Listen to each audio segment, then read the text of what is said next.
Mwenzenu nakumbuka kitambo, iko kipindi nilikuwa na deti, yani iko kipindi sijaachwa na dia ex. Ex alikuwa na wake na mimi na wangu fresh, ila tulipendana na tuliishi.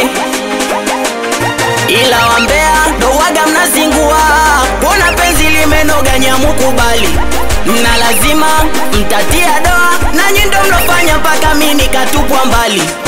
Uambea kuna mengi mmesababisha, nyi ndo mlofanya yavumea Manala na Zailisa. Afu wambea mnavopenda sifa, mpaka za ndani nje mnazianika. Uambea mengi mmesababisha, shachonganisha ndoa mwisho zikavunjika.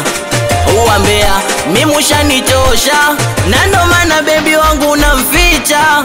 Na musinge kwa wambea, shemeji yenu ningemtaja. Na musinge kwa wanafiki nyie, wifi yenu ningemtaja. Na musinge kwa wambea, shemeji yenu ningemtaja.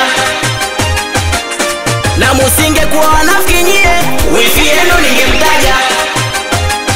Jamani kuna muda natamani hata niwarikishie nikamweka tadipi. Tatizo muda ambao nitarosti watakura mafisi, maana penzi langu rere noga po zamani, na mlonefanya ni achika mbeni nyinyi. Okay fine, now nina afueni, shikeni yenu huyu ni achieni mai wangu.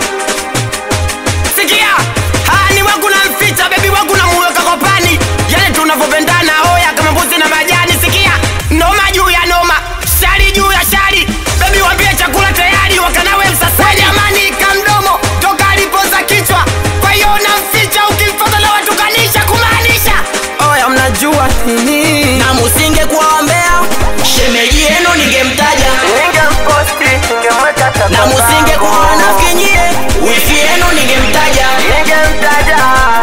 Na musinge kwa wambea, shemeji yenu ningemtaja. Na musinge kwa wanafiki nyie, wifi yenu ningemtaja. Ningemtaja.